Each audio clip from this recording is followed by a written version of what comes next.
거의 뭐 두 가지로 한번 해보겠는데 우선 첫 번째는 이제 그 유의법, 무의법 나눌 때 무의법 그 열방을 진제다 또 유의법을 속죄다 이렇게 나누어 가지고 그러니까 이제 그래 진제 속에서는 그러니까 뭐 팔정도라든지 뭐 사성이라든지 우리가 수행하는 이런 모든 것들이 다 없다 이런 쪽으로 말하는 것은 바른 말이라고 할 수 있습니까? 일단은요 그 유위와 무위가 무엇냐라고 하는 이해가 우선 필요할 거예요. 참 다행스러운 거지만 해피설법회가 마음의 메커니즘을 구명하는 과정에서 유위와 무위의 의미를 풀어냈잖아요. 이럴 때 유위라고 하는 것은 뭐냐 하면 잠깐 보죠. 기본적으로 그 인식 과정에서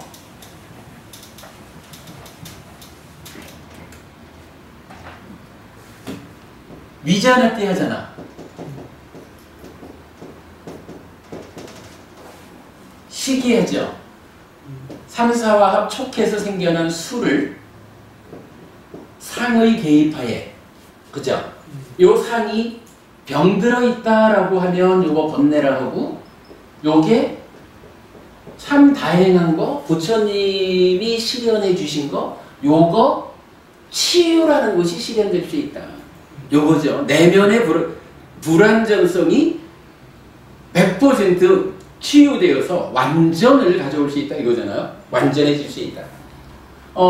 시기수를 상의 개입하에 분별해서 알면, 즉 인식 지각작용을 하면 식은 마음은 심으로 상태 변화를 해서 행위하러 가지요. 그런 가운데 분별해서 아닌가, 분별해서 안 결과로서의 냐나, 알미 생기잖아. 그죠?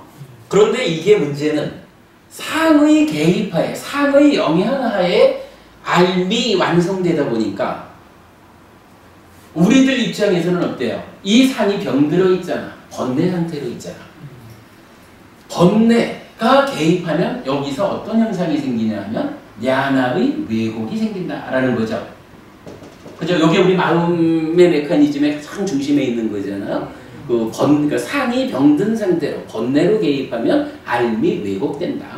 이랬을 때 이 왜곡된 상태를 나타내는 게 뭐냐 하면 기본적으로 뭐 무상고 무아를 모르는 상나가정이라는 존재에 대한 오해, 달리 말하면 고집멸도 사성제에 대한 무지, 이렇게 말하는 게 무명이죠. 그 무명이 탐과 진으로 여기 이제 현상적으로 이제 또 드러나는 거죠. 사실은 이거를 이렇게 볼 필요가 있어요. 우리가 이제 제가 고여버부님을 보았다라는 것은 어디부터 시작하죠? 육내입처가 육외입처를 감각하는 데서부터 시작하잖아요. 그러면은 식이 생기고 삼사와 합촉하는 거잖아. 이때에 우리가 주목할 게 그거 같아. 고여버부님을 보고 고여버부님이다 라고 아는 식이 생겨난 요게 고여버부님을 보는 요 하나의 작업이 완성된 게 아니죠. 식이 생겨나면 삼사와 합촉해서 느낌이 생겨나잖아. 그래서 고여버부님을 보고 즐겁다? 괴롭다? 요런 느낌이 일어나는 데까지를 함께 오는 거잖아. 그러나 요거 느낌이 생겨났다라고 하는 요것도 사실은 버부님을 보는 요 하나의 사건의 완성이 아니라, 느낌이 생겨나면 어떻게 해요? 이제 새끼 젖어서 생겨난 식이 느낌을 상의 개입하에 분별해서 알고, 분별해서 안 결과로 야나가, 근데 우리가 아직까지 알아하니 못했으니까 왜곡된 알미 생기겠죠. 왜곡된 암, 즉 버부님을 보고는 즐거운지 괴로운지 어떠한 느낌이 일어나는 가운데에 이 버부님에 대한 탐이든 진이든 그 바탕에는 무명이고 무명과 번뇌 합쳐서 치고, 이렇게 말하면 요런 것이 더해진 상태로 버부님을 인식하는 거죠. 요거 왜곡된 알미라고 하는 여기까지가 법원임을 보았다라고 하는 한 사건의 완성이라고 봐야 돼요. 그리고 나면 요거에 대해서 이제 뭐 즐기고 환영하고 묶여 있으면 그거에 따라서 이렇게 또 행위가 나가잖아. 이렇게 놓고 이제 유위라고 하는 게 뭐예요? 유위 요거 파리어로 상카따잖아. 이 유위라고 하는 것은 바로 이거야. 법원임을 보고 나서 법원임을 보았다라는 요 하나의 사건의 완성. 요 완성이 어떻게 완성됐느냐? 내적으로 상이 오염되어서 번뇌가 대입해가지고 왜곡된 탐진치와 함께하는 상태로의 고요법원임. 요렇게 알려진 요 인식의 결과를 놓고 유위 상카따라고 말한다고. 그러니까 요게 우리 내면의 불완전한 사실은 여기까지가 다 내면의 이야기지 뭐. 내면의 이야기에 조건이 불완전하다 보니까 결과가 불완전하게 생겨난 거죠. 그런가 하면 이제 이게 부처님이 실현해 보여준 수행을 통해서 완성되는 상의 치유, 100% 치유된 요 상태가 되면 어떻게 돼요? 치유된 상이 개입하면 왜곡이 없잖아. 그러면 어떻게 되나? 무탐, 무진, 명 이렇게 되잖아. 그리고 번뇌 없음이니까 무치 이렇게 되는 거죠. 그래서 무탐, 무진, 무치로. 즉 탐진치라는 어떤 왜곡 없이 고요법원임을 있는 그대로 보는 거잖아. 그걸 뭐라 그래요? 이게 이제 무위잖아. 그리고 이게 아상카따거든.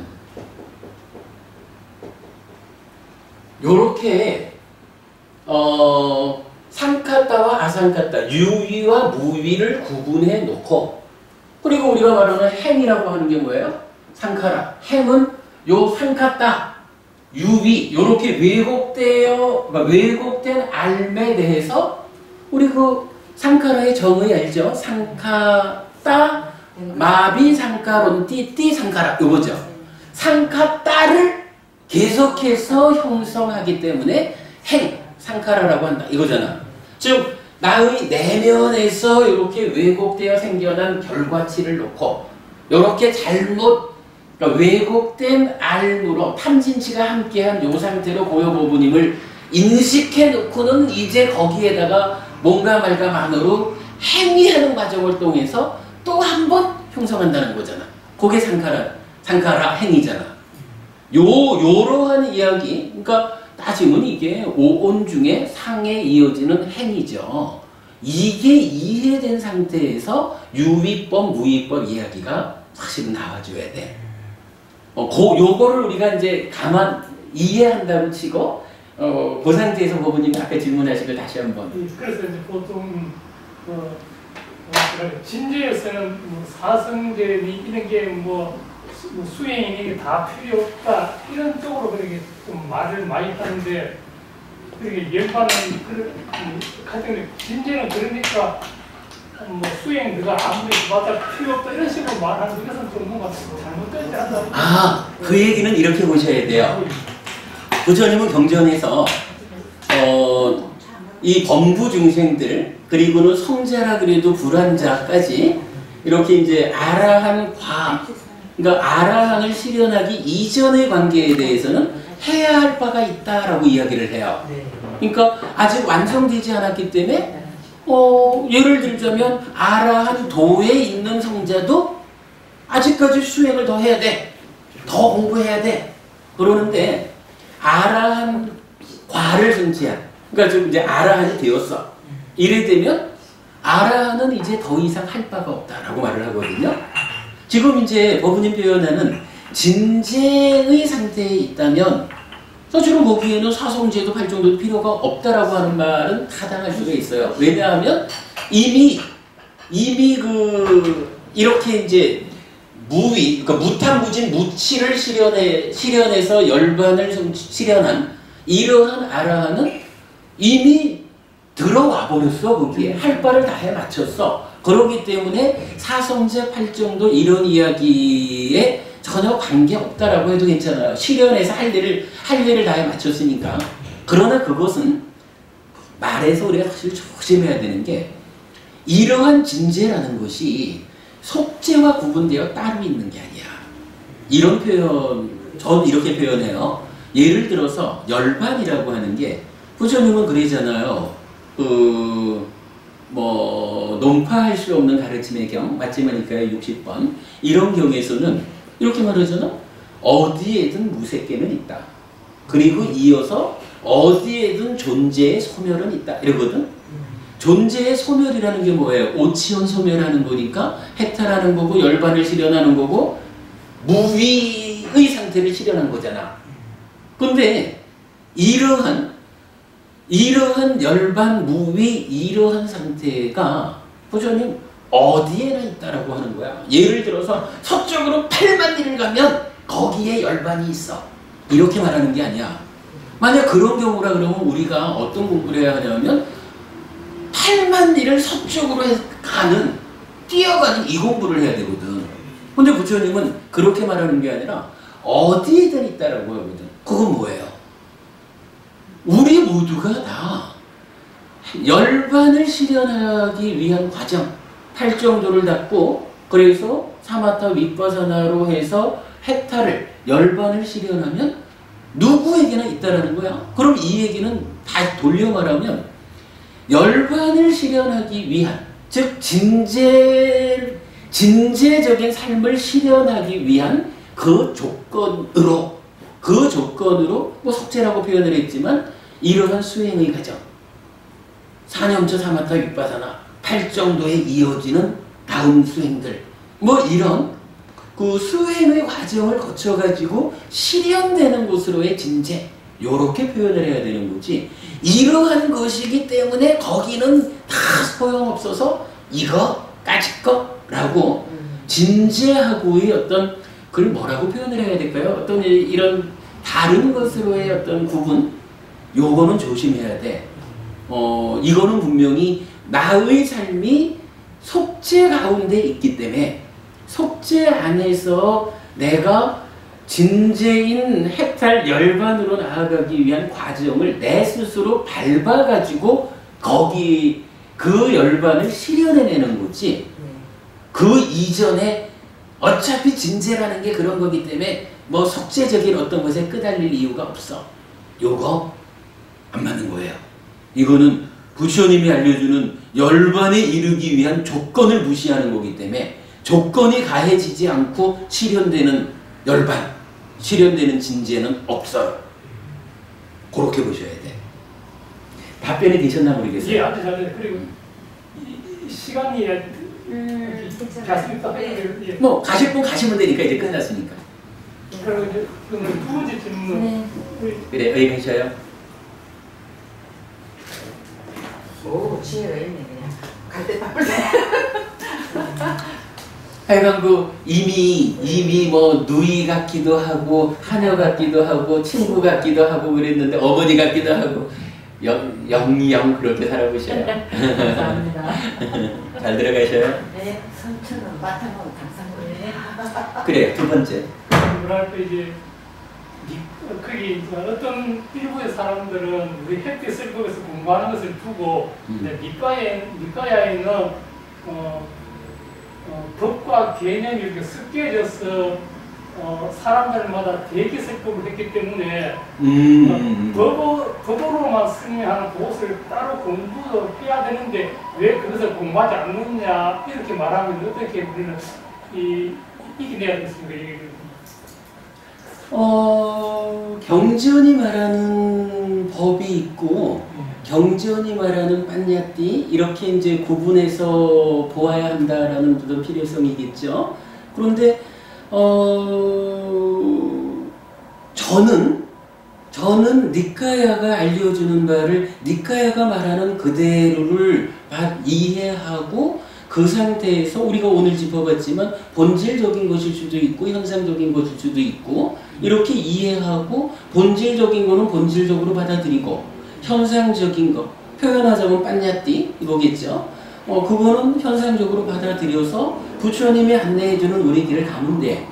여기에다가 부처님이 직접 설명하지 않은 어떠한 이야기들을 세워가지고 지금 뭐 사실은 간단한 거 아닙니까? 아비담마 상가하 이래가지고 아비담마 길라잡이라고 말을 하고 있지만 기본적으로 그 상가하 이전에 아비담마 7론이라는 게 있잖아요. 근데 과연 그분들이 아비담마 7론을 어디까지 공부하시는지 모르겠지만 사실은 부처님이 돌아가시고 최초로 결집될 때에 과연 그 논이 결집되었는가라는 부분은 뭐 잘 모르는 거지. 근데 그 논보다도 한 단계 더 나아가서 아비담마 길라잡이가 뭐 어떤 논 그 주석서에 의지해서 그렇게 아누루타 스님인가가 정리하신 거죠, 그게. 뭐 그 부분을 놓고 마치 그것이 이런 이야기지? 아비라고 하는 말이 법의 대함 이런 의미로 니카야이가 나타난단 말이죠. 그래서 스님들 간에 부처님 가르침을 두고 의논하는 거 아비담마라고 한단 말이야. 니카야에도 분명히 아비담마가 있어요. 우리가 지금 이렇게 법에 대해서 이야기하는 것도 아비담마거든. 법에 대한 이야기지. 근데 여기에다가 아비의 어떤 수승한 이런 의미를 담아가지고 아비담마야말로 수승한 가르침이기 때문에 그게 기준이 되어야 된다라고 이렇게 말하는 데 대해서는 글쎄요, 그거 뭐 아비담마인지 아비담마 상가인지 이 부분에 대해서 그게 더 수승하다고 기준을 두고 공부하는 분들이 그렇게 말하는 것을 글쎄 우리가 뭐라고 말할 수 있을까? 우리는 그저 니카야가 알려주는 니카야가 말하는 대로를 공부할 뿐이지 거기에서 왜 부처님이 알려주지 않은 더 수승하다고 말해지는 어떤 것을 기준으로 두고 우리가 그것을 해야 된다, 안 하고 있다 이렇게 지적받을 이유가 있을까 싶네요. 요거요 지난번에 우리가 한번 공부한 거지만 어떤 가르침을 공부의 기준으로 삼을 것인가 요 측면에서 우리가 대응해야 될 거예요. 공부의 기준은 누가 뭐래 해도 사부니까야보다 불교 안에서 더 기준으로서의 가치를 갖는 것은 없다고. 아무리 이거 사실 말이 조심스럽지만 여러 사람들은 그렇게 말을 하잖아요. 미얀마를 중심으로 아비담마의 어떤 전통이 쓰고 그 전통 위에서 아비담마를 통하지 않고는 니카야를 접근하지 않는 어떠한 방법이 우리나라에 들어왔다고 해서 우리가 니카야를 해석할 수 있는 사람이 왜 중간에 다른 거를 끼워가지고 니카야를 봐. 니카야를 해석하지 못하는 사람이라면 그런 방법밖에 없을지 몰라도 해피혈법에는 니카야를 직접 풀어내는 능력이 있잖아. 능력이 있는 모임을 능력을 갖지 못한 사람들이 왜 그렇게 합니까? 라고 말하면 이건 뭐 정당한 방법은 아니지. 이 질문의 내용도 모르겠고 하여간 저는 그렇게 말하고 싶어요. 어떤 가르침을 공부의 기준으로 삼을 것입니까? 해피설법에는 사부 니카야를 공부의 기준으로 삼았습니다. 이거면 될 것 같아. 그리고요. 끝나나요? 마지막으로 그럼 이게 뭔가 되는 질문이지만 뭐랄까 그래서 이제 법에 대해서 이제 통찰할수록 이제 뭐 만약에 누가 이런 이제 사된 견해겠지만 누가 만약에 뭐 윤회도 없다 뭐 인간도 없다 근데 이렇게 말하는 것을 니까의 가르침과는 다르지 않겠습니까? 다르죠. 그건 분명히 견해의 문제죠. 예. 경전에서 우리가 지난번에 이제 육사외도의 주장도 읽어봤잖아요. 뭐 그럴 때 우리가 지금 시법에서 나오는 사견, 이 사견에서 뭐 보시도 없다, 부모도 없다, 뭐 이렇게 말하는 것이 부처님의 가르침으로 나오는 게 아니잖아. 그런 견해는 사견인데 육사외도 중에 누구의 견해로 나타나잖아요. 기본적으로는 니까야를 해석하지 못하는 사람들이 자기대로의 어떤 편견에 빠져가지고 뭐 윤회 없단 말을 하죠. 그러나 우리가 니까야를 해석한 바에 의하면 니까야는 우리의 삶이 어떻게 윤회하는가 해탈할 때까지 이 부분을 명확히 알려주고 있잖아. 니까야를 해석하지 못한 사람들이 니까야를 해석한 해피설법회를 두고 옳다 그르다라고 말하는 것은 사실은 정당한 대응은 아니겠죠.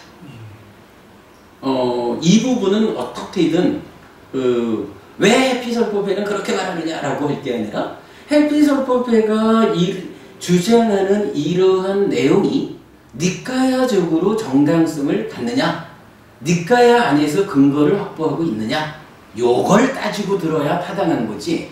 그건 내버려 놓고 어쩌고 라고 말하는 것은 정당한 방법이 아니죠. 분명히 이제 근거의 제시라고 하는 측면에서 제 공부가 부족해서 니까야를 잘못 해석했다라고 인정되는 부분은 그러니까 하시라도 저는 인정할 수가 있어요. 죄송합니다. 이거는 제가 잘못 풀었습니다. 하고 바꿀 수가 있어. 지금도 계속 바꿔나가고 있고.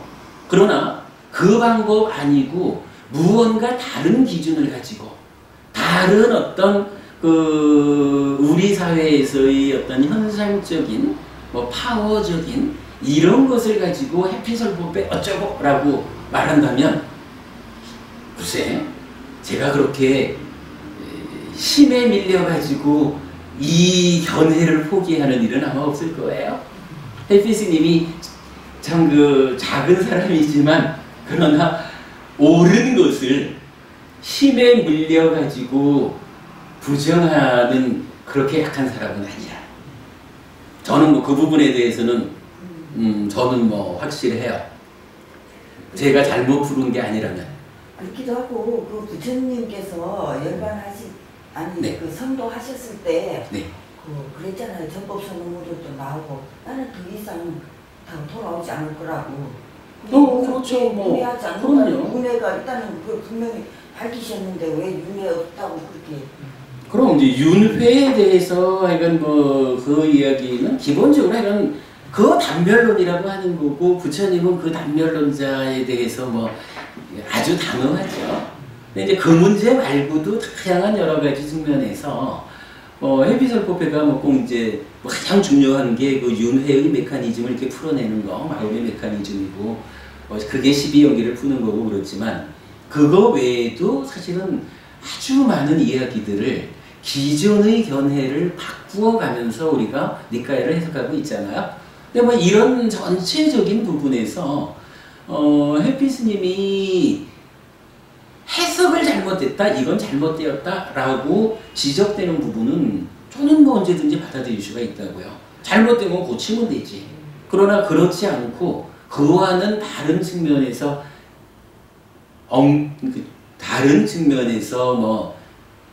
어떠한 주장을 한다라고 하면 니까야에 대한 확신이라는 측면에서 저는 굽히지 않지요. 그거는 물론 스님이 양고 피신으로 보시면 이제는 이제 말뜻을 알겠는데 고요부부님 같은 경우도 예를 들어 그런 거 보면은 사람에 따라서는 청정도론을 중심에 둬야 되겠다 싶은 사람도 있을 거고 나무랄 수는 없는 거예요. 그렇죠, 그럼요. 자기대로 하는 거지. 그렇죠. 그렇기 때문에 나는 그냥 이 니까야가 중심이기 때문에 그렇다 이 말 한마디면 간단히 끝나는 거예요. 나는 그래서 제가 계속 그 얘기를 하는 거라 어떤 가르침을 공부의 기준으로 할 것인가라는 게 중요한 거예요. 이게 막 솔리는 사람도 있을 끼고 솔리는 사람도 있을 끼고 그 외도들이 말하는 팩도 아닌 것도 근데 사실 그때 그 육사 외도 얘기를 들을 때 우리가 그거를 어떤 스승이라는 사람으로서 견해를 확 심어주지 않았기 때문에 그렇지 보편적으로 이런 공부를 안 했을 때는 거의 거기에 해당되는 마음으로 살은 거예요, 스님. 근데 이제 사실은 아무 생각 없이 했기 때문에 나한테 견해를 확 자리 잡지 않았다라는 얘기지 뭐 죽으면 뭐 무슨 세상이 있겠노라든지 이런 공부를 했기 때문에 천상도 있다 이런 걸 알고 그렇다는 견해인 거지. 그래서 이제 견해 말씀하시니까 제가 이게 제가 고요법부님한테도 얘기했던 거고 정예법부님이 계실 때도 얘기했기 때문에 왜냐하면 저번에 이제 어떤 얘기였지 우리가 팔정도를 행함에 있어서 네. 팔정도는 물론 이제 밀가에서 유일한 길이라고 그때 이제 설명해 주셨던 거 압니다. 이제 유일한 길이다와 아니면 방편이다라는 이제 그것 때문에 이제 논쟁을 한다라는 예. 얘기가 있어서 저는 말이에요. 방편으로 알고 팔정도를 잘 행했던 유일한 길인 줄 알고 잘 행했던 어쨌거나 가장 중요한 거는 잘 행하는 것이지. 예를 들어 그랬을 때 니는 너무너무 팔정도를 잘 행했는데 방편으로 알고 행했으니까 아니고 유일한 길이기 때문에 맞다. 난 이렇지는 않을 것 같다. 그런데 우리가 유일한 길인 줄 알아야지 또 다른 길이 없을까 하는 마음을 안 일으킬 수 있고 정말 이게 유일한 길이다 싶을 때 흔들리고 쓸데없이 번뇌할 일이 없을 석주경 얘기죠. 저는 예, 그렇죠. 그럴 것 같다. 저는 그렇게 이 견해라는 것은 참 윤회를 한다, 천상도 있다, 죽을 때 내 마음가짐이 어때야 된다라는 중심되는 이 견해는 뚜렷하여야 되지만 사실 이 말이 하나하나가 주는 말하자면 지금 금방 그것도 우리가 뗏목을 타고 피안의 언덕에 갔으면 가고 나면 사실은 사성제다보다 이게 없어서 없는 것이 아니라 따지면 그게 무아와도 같은 거였으니 실제가 있는 것 같으면 있는 것이지만 그거를 실현한 거니까. 그렇죠. 실현해버리기 때문에 이게 없어. 근데 그러기 저는 그런 말 같으면서는 헤어났으면 싶은 게 그냥 무슨 말씀인지 알겠는데 제가 오늘 이렇게 썼는데 제가 이제 예를 들어 저는 이제 팔정도는 방편이 아니고 도다익하는데 어떤 사람들은 팔정도는 방편들 해서 그래서 저는 이제 팔정도는 도라는 말을 써야 되지 방편이라는 말을 쓰면 안 된다. 여기 대해서 이제 서로 의견이 예.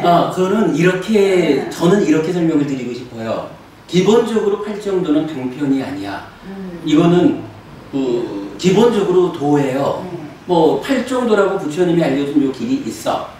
그런데 얼마 전에 우리가 그 부미자의 경이든가 그 경에서 이런 비유한 게 있었잖아요. 통에다가 모래를 담아가지고 압착을 하면서 기름 나오기를 바라면 이거 안 나오잖아. 그러나 통에다가 깨를 채우고 압착을 하면서 기름이 나오기를 바라면 나오잖아. 그런가 하면 또 어떤 사람은 내가 서울을 가야지 라고 생각을 하고 서울 가는 길을 접어들어서 가도 서울을 가요. 그런데 어떤 사람은 내가 서울을 가야지 라고 생각하지 않았지만 그렇게 의도하지 않았지만 서울 가는 길을 접어들면 서울에 가. 그런데 역으로 어떤 사람은 내가 서울에 갈 거야 라고 하면서도 강릉 가는 길을 가고 있으면 서울에 못 가잖아. 내가 서울에 갈 거야 라고 의도하지 않았지만 강릉 가는 길을 가고 있으면 또 강릉에 못 가잖아. 분명히 이렇게 봐야 돼요. 의도하든 안 하든 서울 가는 길로서의 팔정도가 있어. 그리고 이 팔정도에 들어서면 팔정도를 닦아가는 삶을 사는 사람은 이 팔정도라고 하는 길 자체가 열반으로 안내하기 때문에 열반으로 가는 거야. 그런데 거기서 말씀하신 그 부분은 이렇게 봐야 되겠죠. 내가 서울로 갈 거야! 이래가지고 그 팔정도 안에 들어선 사람은 이 길이 서울로 가는 길이다, 열반으로 가는 길이다라고 분명히 아니까 이 길을 가는 데 있어서 두려울 것이 없고 거칠 것이 없고 아마도 빠르겠지. 이 길이 열반으로 가는 길인지 잘 모르는 가운데에서도 그래도 뭐 어찌 해가지고 뭐 일단 우리가 배울 수 있으니까 그래서 팔정도를 닦아간다라고 하면 아마도 효율적인 면에서 좀 떨어질 수 있겠죠. 그러나 이게 이제 방편이라는 표현이 사실 그렇게 부처님 많이 안 쓰는 표현인 것 같은데 이게 만약에 팔정도가 방편입니까? 라는 표현으로 얘기한다면 개념으로 치자면 이 길이 있는데 요거 경우에 따라서 좀 돌아가는 길을 방편 이렇게 표현한다면 팔정도는 그렇게 돌아가는 길로의 방편은 아닌 거라 오직 열반으로 가는 이 길이라 네, 이 길을 가는데 나는 지금 팔정도를 통해서 열반으로 갈 거야. 이런 상태로 가느냐, 아니면 그러한 어떤 분명함은 없지만 그래도 안내받아서 요 길을 가는 것이냐, 그 차이예요. 그래서 중요한 거는 서울 가면서 도착하기를 바라느냐, 강릉 가면서 서울 도착하기를 바라느냐, 이 차이에서 분명히 우리가 팔정도를 닦으면서 열반에 가기를, 또는 팔정도를 닦으면서 열반으로 가는지는 몰라도 일단은 팔정도를 닦는 요 일은 통에다가 참깨를 채우고 압착하면서 기름이 나오길 바라는 거야. 요거 얼마만한 참깨를 채우고 어떤 조건 하에서 얼마만한 힘으로 누르느냐에 따라서 결과의 차이는 있을 거예요. 요거는 팔정도 안에서 빨리 가느냐 좀 늦느냐 요런 차이가 될 수 있겠지. 그러나 팔정도를 닦지 않으면서 내가 열반에 갈 거야 라고 하는 거 기름을 만들지 못해요. 모래를 넣고 짜는 거와 같아. 팔정도와 전혀 관계없는 길을 살면서 열반으로 갈 거라는 생각조차 일으키지 않는다라는 것은 아예 시도조차 안 하는 거니까 열반하고는 전혀 관계없는 삶이 되겠죠. 저는 요거 요렇게 이해를 해야 될 것 같아요. 분명히 팔정도는 방편이라고 설명돼서는 안 돼요. 도예요. 그러나 이 도라고 하는 것이 내가 이 팔정도를 닦는 삶을 얼마만한 강도로 어떠한 믿음을 가지고 팔정도를 닦느냐, 그런 차이는 인정해야 될 거예요. 그러니까요. 예, 그 두 가지 측면으로. 유일한 길인 건 확실한데 제가 들으면서 누가 팔정도를 잘 닦느냐가 사실은 여기에 도착이 되는 거지. 이게 좀 방편이다 뭐다 이럴까? 그렇죠. 그걸 원할 일은 아니죠. 예, 좋습니다. 물론 이제 방편인 줄 아냐, 스님 말씀 맞다나 우리가 이 길 말고도 딴 길도 없는 강식도 이런 흔들림을 가질 수가 있고. 그렇죠. 유일하다 하면은 힘을 가질 수는 있지만 가장 중요한 건 팔정도를 닦는 데 있지. 맞습니다. 이걸 내가 방편으로 알고 유일한 길로 알고 여기 이게 길은 아니라는 그 말씀. 맞습니다. 실제로 그 말씀 중에 제가 석주경 얘기를 했지만 얼마 전에 그 참석했던 자리에서 이제 어떤 분이 막 당신대로 이야기를 하니까 앉아 있는 불자들이 하면서 막 감탄을 해가면서 듣는 거를 보고 제가 딱 그 생각이 들더라. 얼마나 공부를 하지 않았으면 전혀 부처님 말씀하고 다른 이야기를 들으면서 저렇게 기뻐하고 메모하고. 석주경이 말하는 그대로예요. 고진멸도 사성제를 알지 못하다 보니까 전혀 엉뚱한 이야기에 마치 민들레 호씨가 작은 바람에도 흩날리듯이 그걸 기뻐하고 앉았는 거야. 분명히 이 길이다라고 하는 확신 가운데서 갈 수 있으면 됐죠. 그 부분 방편 이런 부분에 니까에서는 이렇게 즐겨 쓰진 않는 표현 같아요. 근데 왜냐하면 그래서 이제 말 뜻의 개념에 대해서 그냥 우리가 방편할까?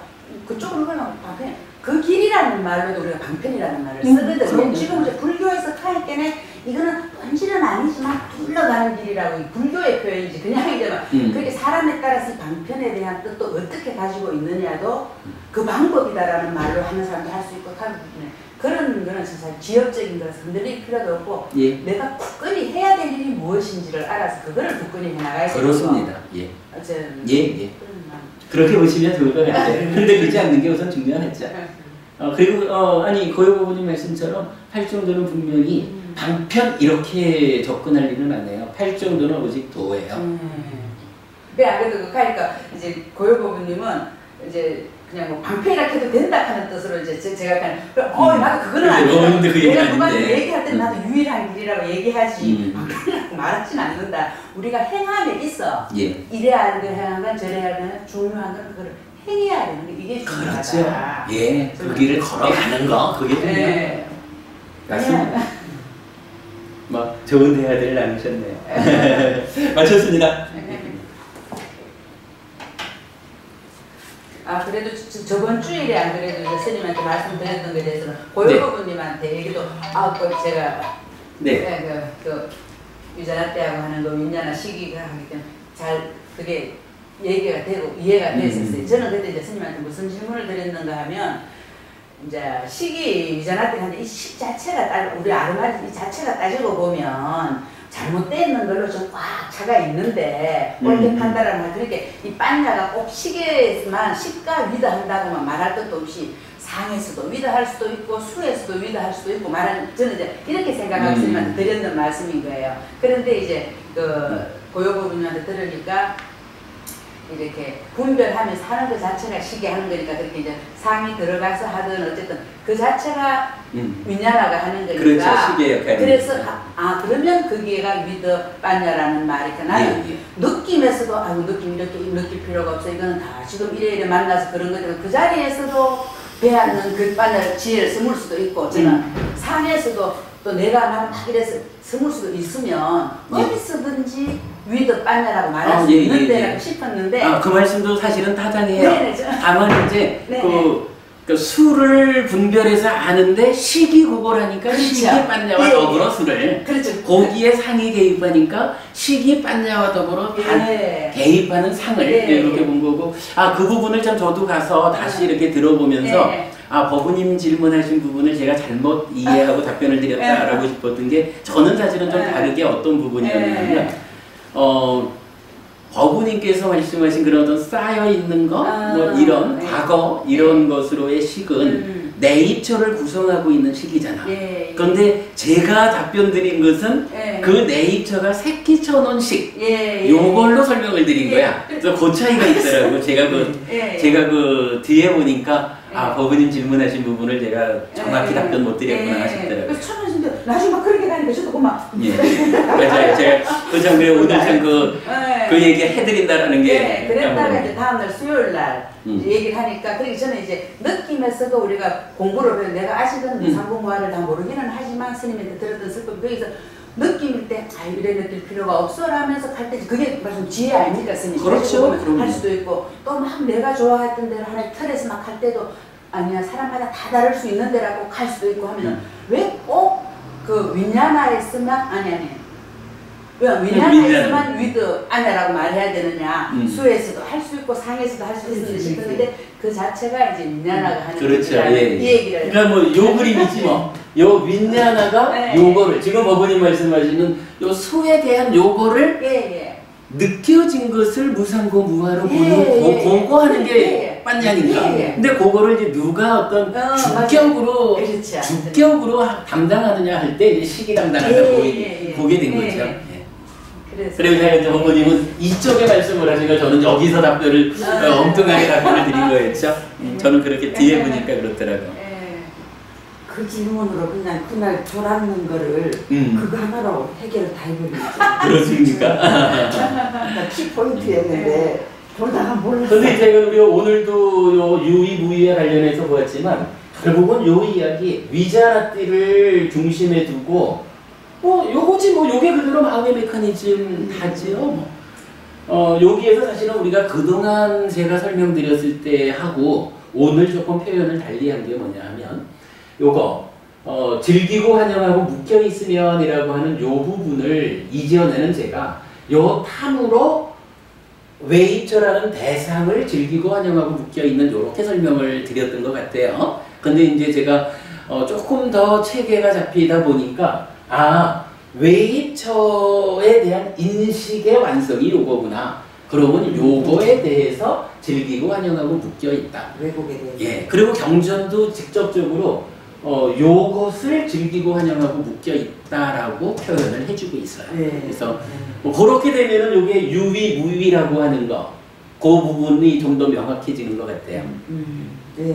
그러니까 요게 제일 핵심 이야기지. 저 무의도 이러는 거 그때 처음에 스님 쓸걸 하시던 분들도 결국은 유의에서 무의에 이럴 수가 있겠더라고. 처음에는 뭐냐면은 모르니까 자꾸 처음에 잣대를 자꾸 갖다 대가지고 나중에 잣대를 갖다 대지 않아도 그대로 될 때 이렇게 함이 없이 하는 게 우리는 지금은 참 이러면 안 돼 무상공부하라고 그래서 이런 걸 자꾸 하면서라도 근데 계속 그런 것 같아요.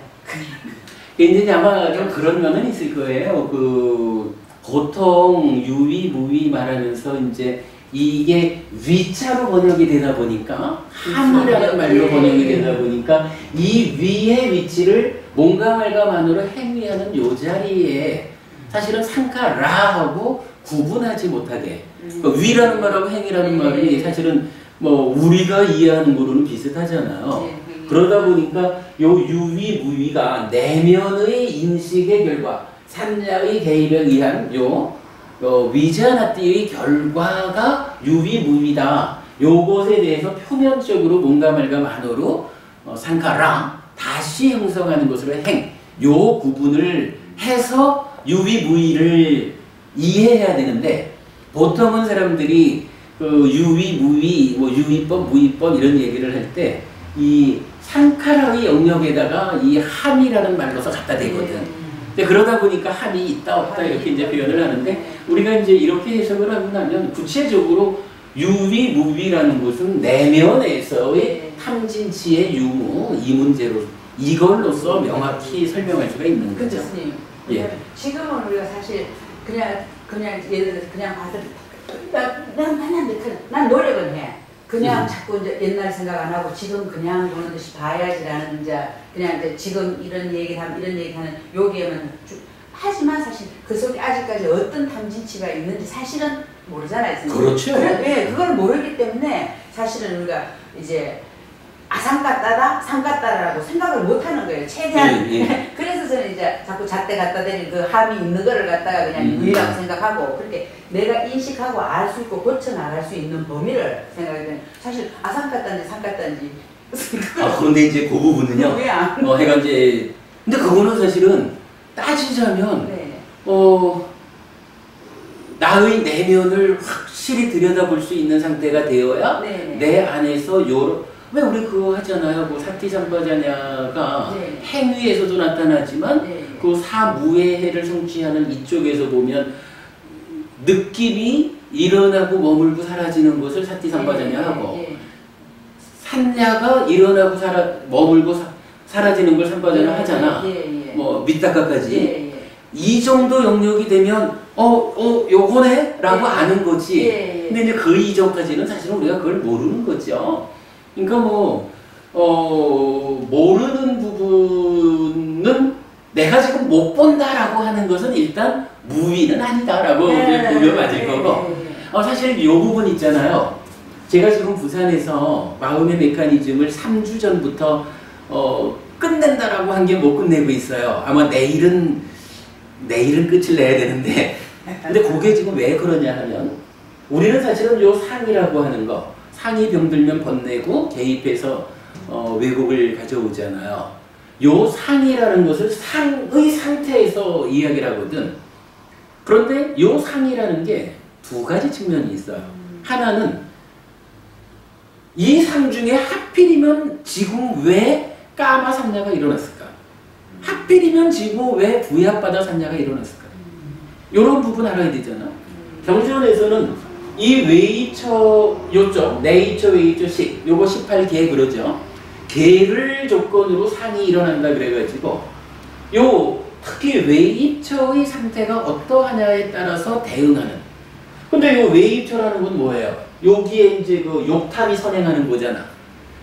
선행하는 욕탐이 어떤 것이냐에 따라서 이게 뭐 거의 그 욕탐 수준으로의 대상을 볼 수도 있고 색탐 수준으로도 볼 수 있고 그렇잖아요. 그거에 따라서 요게 일어나는 거야.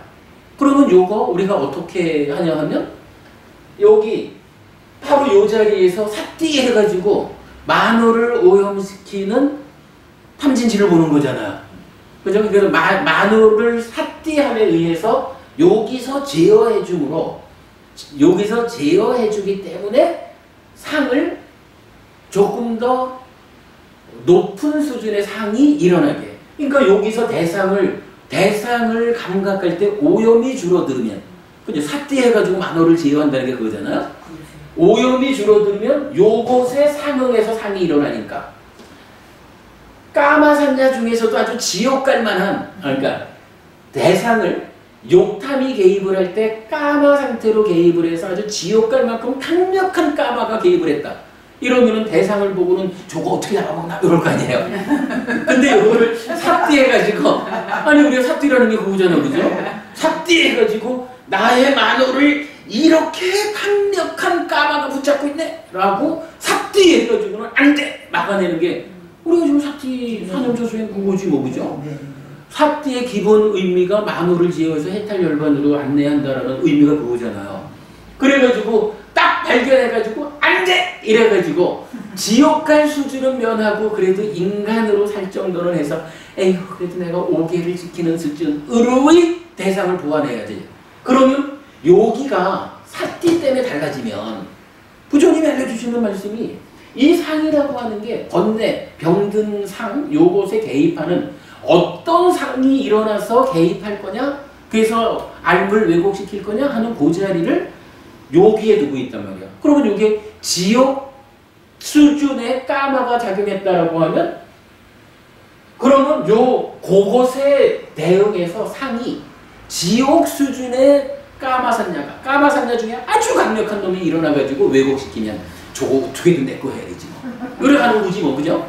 근데 요거를 삽띠해가지고 제어해서 그래도 5개는 지키는 수준의 인간다움을 유지하는 이러면 여기서 삽띠해서 제어를 했기 때문에 그 영향으로 상이 그 강력한 까마가 아니라 인간 수준의 상이 일어난다는 거죠. 그렇게 여기를 제어함으로써 어떤 상이 개입할 것이냐 하는 요 부분 하나 하고 그 다음에 이제 또 근원적인 문제는 뭐냐 하면 요 상이 상도 요거 상온이잖아. 오온 중에 하나잖아요. 그러니까 이게 쌓이는 거거든. 어떻게 이 상이 쌓이는 걸까? 이 상은 어떻게 형성되는 걸까? 사실은 지금 그 작업을 지금 부산법회에서 몇 주째 하고 있어요. 정확하게 3주째를 지금 하는 건가 보다. 그러면서 아주 이 워낙에 어려운 주제다 보니까 좀 심도 있는 이야기를 좀 하고 있어요. 근데 요거까지를 하면 이제 마음의 메커니즘이 틀로서는 이제 거의 쓰는 것 같아요. 그래서 그 작업 지금 이제 내일은 마무리를 지으려고 하거든요. 거기까지를 하고 나면 뭐 이제 5월달부터 우리가 마음 특강을 할 때 그 마음 특강을 위해서 제가 무언가 좀 이 어떤 부분은 좀 잘 모르니까 빼놓고 요렇게 하는 부분은 거의 없을 것 같아요. 물론 이제 세밀한 부분이야 뭐 계속 더 연구를 해야 되는 거지만 이 마음의 메커니즘의 틀 그래서 12연기가 의미하는 바 이 부분을 구조적으로 그러니까 체계적으로는 이제 거의 완성이 되는 것 같아요. 근데 사실 이 상의 형성 과정을 설명하자라고 하는 거 잘 시도돼보지 않은 일 같아요. 우리가 지금 시도하는 거예요. 네? 많이 늦게 가신다. 6시 10분쯤 되면 오겠지. 고영아버님도 가실 시간이잖아요. 일어나죠 뭐. 근데 그 심일경성이라는 게 산매는 네. 저는 잘 모르겠어요. 제가 이제 자꾸 느끼는 게 뭐냐면 마음 물론 우리가 한 곳에 모아서 산매를 하는 것들이 마음 자체는 두 가지를 진짜 안 하니까 정말 옳게 잘 살아야지라고 예를 들어서 굳건히 마음 먹고 그 생각은 진짜 안 놓치고 있으니까 좋은 방향으로만 가지. 제가 아까 참 아산까따 산까따를 모른다라는 말씀은 더 미세한 게 있을까 싶어요. 이렇게 어떤 뭐가 선입견 이런 것들이 이게 거의 사실은 작용을 제가 참 많이 느끼고 옛날에 야 그냥 지나가면서도 이제 제일 처음에 이렇게 공부하고 하는 거 그냥 지나가면 될 일을 경계를 만나면서 진짜 우리가 저거 안 하는 게 없거든요. 그냥 갈 때 그냥 가면 되는데 내가 할 길은 뭐 그냥 보고는 뭐 저거 와 저렇게 했노라든지 뭐 안타까운 마음이라고 우리가 뭐 포장돼 있던 마음이어도 그럴 수도 있고 그런 마음들이 참 많이 일어나는 거 제가 요새 진짜 거의 이제 한들 이렇게 봐보면 네. 제가 이건 내일 설법할 내용으로 준비한 게 그 삼매와 관련한 우리가 먼저 그 뽀탑바다경 디가니까요 9번 거기에서 이제 이 산야가 그 까마 산야 그 다음에 초선의 산야 제2선의 이렇게 산야가 이렇게 올라가는 거 이제 그 관계를 보았는데 거기에서 제가 지금 보는 게 뭐냐 하면, 이 삼매는 초선부터 뭐 비상, 비비상처까지 이렇게 이제 올라가지만, 이러한 삼매라고 하는 것은 따지면 표면의 이야기구나. 그래서 삼매는 만의 행위의 영역이구나. 거기에 비해서 이제 사마타 위파사나를 통해서 해탈로 나아가는 요거는 이제 그 내면으로 들어가서 여기서 말하는 그 즐기고 환영하고 묶여 있으면이라는 조행하고 무명인데 당연히 건네죠. 이런 이제 그 메커니즘 상에서 순환고리라고 하는 십지연기적인 이 영역에 삼매는 속해 있는 것 같아요. 그리고 이제 사마타 위파사나는 이제 그 삼매에서 어쨌든 여실지견으로 가야 여실지견에 의해서 이제 이 내면으로 들어가서 행과 무명 그리고 번뇌를 소멸하는 요 차이가 있죠. 이제 그 부분을 이제 내일 좀 설명하려 하는데 사실은 좀 어려운 일이기는 해요. 뭐 그래도 뭐 일단은 하여간 그렇게 설명하는 가운데 우리가 교합적인 틀을 완성하는 거죠. 뭐. 그런데 어떤 사람이 제가 보면 어떤 사람이 뭐랄까 멸진정을 정대해야만 무아를 뭐랄까 사정한다 이런 말들은 전혀 틀리지 않거든요. 틀리지. 기본적으로 그 삼매라고 하는 것이 초선부터 멸진정 또는 상수멸 여기까지를 합해가지고 구차제정 9가지 단계의 삼매로 말을 하는 거잖아요. 이 9가지의 삼매는 일단 삼매일 뿐이야. 그 삼매는 사실은 무아하고는 무관하다고 봐야 돼. 그리고 무아는 초선에서도 길을 잡아가지고 사마타 위파사나로. 그러니까 우리가 말하는 바른 삼매라는 게 뭐냐 하면 여실지견으로 이어지는 삼매이기 때문에 요 바른 삼매는 필수품을 갖춘 삼매다 이렇게 말하는 거잖아. 상수멸을 가도 상수멸까지도 이거는 바른 삼매라는 그 삼매의 영역인 거예요. 그리고 이 삼매에서 여실지견으로 튀어나와가지고 그러니까 상수멸까지를 초선부터 쭉 올라가서 상수멸까지 갔다. 요렇게 올라가는 가는 거는 어쨌거나 제가 좀 전에 말씀드린 만호의 행위의 영역에서의 어떤 거라 할까? 뭐 이거 당연히 좀 더 공부가 더 필요한 영역이죠. 그러나 대충. 그런데 이제 깨달음으로 가자. 무아를 실현하자라는 건 깨달음이죠. 그거는 초선에서 가든 제2설이든 상수멸이든 이러한 수직적인 삼매의 신화와는 방향을 달리해가지고 이제 수평적으로 삐져나오는 거야. 여실지견. 그러면 이 여실지견, 여기서 무상고 무아를 본다라는 것 때문에 염오로 이어져가지고 사마타 위파사나 해서 무아를 실현하는 거지. 예, 이런 하여간 삼매의 신화하고 사마타 위파사나라고 말하지만 요게 사실은 사마타에 대한 이해 부족 때문에 이걸 사마타라고들 많이 생각을 하는 거죠. 근데 이제 그렇진 않고 그래서 요거를 좀 더 명확하게 표현하자면 사마타 위파사나를 합쳐가지고 누진이라고 표현을 하는 거죠. 우리가 누진통, 누진명 요거 그 부분을 보는 게 제일 중요해. 그리고 여기서 이제 이걸 봐야 돼. 요 사마타를 중국 사람들이 그칠지로 표현을 했잖아. 번역을 했잖아요. 그칠지로 번역한 뭐 이게 뭐 원어적인 접근이겠죠. 뭐. 그러다 보니까 요 그칠지라고 하는 거를 삼매와 연관지어서 말을 하는데 요게 마음의 메커니즘이 알려지지 않았기 때문이다 라고 보는 거라. 자, 이게 말이죠.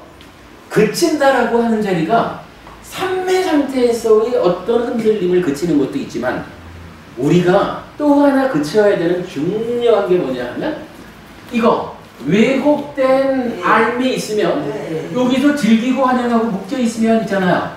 요거 행이잖아. 즐기고 환영하고 묶여 있으면 요거 반대말이 뭐냐면 염호잖아. 요 염호가 뭐예요? 즐기지 않고 환영하지 않고 묶여 있지 않는 거잖아. 이 의미가 그침이야. 즐기고 환영하고 묶여 있다라고 하는 요 행, 요 형성 작용을 그치는 것이 염오부터 시작하는 사마타라고. 그치, 그걸 보면 어때요? 그침이라는 그칠 직자 이게 원어적으로 사마타의 의미인 거는 맞는 것 같아. 근데 이 그친다라고 하는 것을 꼭 이 삼매의 자리에다가 놓고 이해할 게 아니라 마음의 메커니즘을 가지고 바로 보면 바로 요 자리.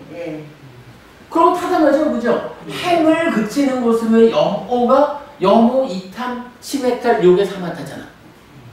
그러니까 사마타는 그치는 수행이야. 그거를 사람들이 못 본 거죠. 재밌죠? 문장 보고 가주셔요.